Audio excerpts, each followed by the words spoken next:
आज की कहानी। एक बार एक भीषण युद्ध हुआ। युद्ध समाप्त होने के बाद उसके भयावहता की यादें अपने साथ लिए सभी जिंदा बच गए लोग अपने अपने घर लौट गए। इस युद्ध से लौटने के बाद लक्ष्मी का पति बिल्कुल बदल गया था। युद्ध की भयावहता ने उसके दिलो दिमाग पर बहुत गहरा असर किया और उसके मिजाज को बहुत बदल दिया था। अब वह हमेशा गुमसुम रहता और बात बात पर गुस्सा करने लगता। उसका स्वभाव ऐसा हो गया था कि लक्ष्मी को उससे डर लगने लगा था। पति की ऐसी हालत देखकर उसे पति के स्वास्थ्य की चिंता होने लगी।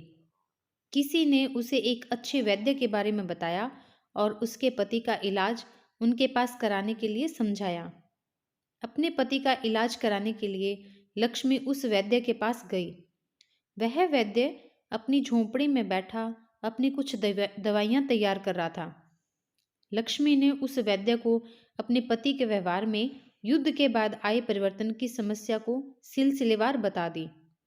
लक्ष्मी ने वैद्य से गुजारिश की कि वो उसके पति का ऐसा इलाज कर दे जिससे उसका पति पहले की तरह ही प्रेमपूर्वक व्यवहार करने लगे। उस वैद्य ने लक्ष्मी की समस्या सुन उसे 3 दिन बाद आने को कहा। 3 दिन बाद जब लक्ष्मी उस वैद्य के पास पहुंची तो वैद्य ने कहा कि तुम्हारे पति की बीमारी बहुत ही भयंकर है और उसे ठीक करने के लिए एक खास प्रकार की दवा तैयार करनी होगी। वैद्य ने आगे कहा कि मुझे ये दवा तैयार करने के लिए जिंदा शेर का बाल चाहिए। अगर तुम अपने पति को ठीक करके फिर से पहले जैसा करना चाहती हो तो तुम्हें कहीं से भी मुझे जिंदा शेर का एक बाल लाकर देना होगा।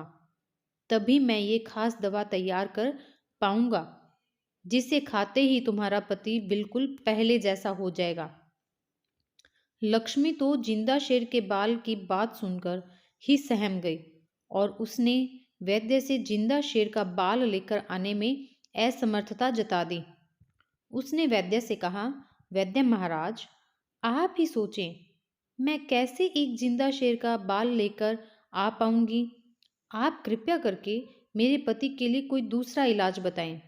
वैद्य ने भी लक्ष्मी से कह दिया, तुम्हारे पति का इलाज सिर्फ जिंदा शेर के बाल से बनी खास दवा से ही किया जा सकता है। इसके अलावा इस बीमारी को कोई इलाज नहीं है। अगर तुम शेर का बाल नहीं ला सकती हो तो तुम्हारा पति जैसा भी है तुम उसके साथ उसी हाल में रहो और उसके इलाज के बाद भूल जाओ। वैद्य के मुंह से ऐसी बात सुनकर लक्ष्मी परेशान हो गई, लेकिन कोई और चारा ना देख आखिरकार वो जिंदा शेर का बाल लाने को तैयार हो गई। वो घर चली गई और शेर का बाल लाने को लेकर अपने आप को हिम्मत बंधाती रही। अगले दिन वह हिम्मत करके एक कटोरी में मांस लेकर पास के एक जंगल की तरफ चली गई। वहां जंगल में उसे एक गुफा नजर आई जहां से उसे शेर की गुर्राहट सुनाई दी। उसे लगा जरूर इस गुफा में कोई शेर रहता होगा, पर वो वहां मांस रखने की हिम्मत नहीं कर पाई और ऐसे ही वहां से वापस घर चली गई। घर आकर उसे लगा ऐसे तो वो कभी भी शेर का बाल लेकर नहीं आ पाएगी और उसके पति का इलाज नहीं हो पाएगा। वो पूरी रात इसी के बारे में सोच सोचकर परेशान होती रही। अगले दिन फिर से उसने हिम्मत की और एक कटोरी में मांस लेकर जंगल की तरफ रवाना हो गई। जंगल में पहुंचकर हिम्मत करके वह चुपचाप दबे पांव गुफा के पास गई और गुफा के सामने कटोरी रखकर तुरंत ही वहां से वापस घर आ गई। अगले दिन फिर से उसने ऐसा ही किया। धीरे धीरे यही उसका नियम बन गया। वह हर रोज जंगल जाती, गुफा के पास पहुंचती, एक दिन पुरानी कटोरी उठाती और मांस से भरी नई कटोरी रखकर दबे पांव वहां से निकलकर वापस अपने घर लौट आती। ऐसा करते उसे कई दिन हो गए, लेकिन अभी तक उसका शेर से कभी सामना नहीं हुआ था। धीरे धीरे लक्ष्मी का डर कम होने लगा। अब वो बहुत इत्मीनान से जंगल जाती और मांस की कटोरी गुफा के बाहर रखकर आ जाती।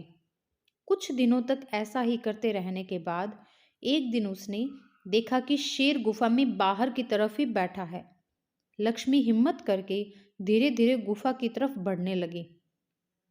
शेर ने उससे कुछ नहीं कहा। लक्ष्मी ने मांस से भरी कटोरी वहां रखी और खाली कटोरी लेकर वहां से रवाना हो गई।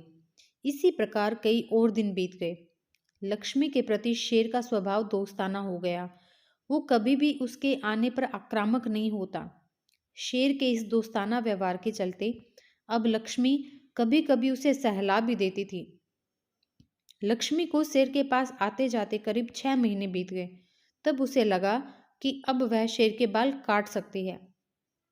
अगले दिन वह अपने साथ एक छोटा चाकू छुपाकर ले गई और शेर को सहलाते पुचकारते हुए लक्ष्मी ने उसके कुछ बाल काट लिए।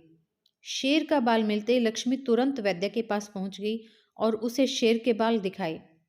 वैद्य ने उससे पूछा कि उसने ये शेर के बाल कैसे हासिल किए। लक्ष्मी ने वैद्य को अपनी 6 महीने की पूरी कहानी सुना दी। लक्ष्मी की पूरी कहानी सुनने के बाद वैद्य ने उसी समय शेर के बाल को आग के हवाले कर दिया और लक्ष्मी को समझाते हुए कहा कि इंसान शेर से ज़्यादा खतरनाक नहीं हो सकता। यदि वह प्यार और धैर्य से शेर को अपने वश में कर सकती है तो पति को क्यों नहीं। लक्ष्मी को अपने पति की बीमारी का इलाज मिल गया था।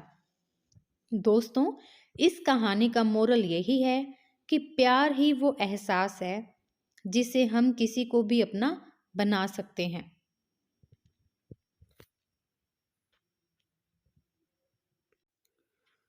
तो थैंक यू दोस्तों।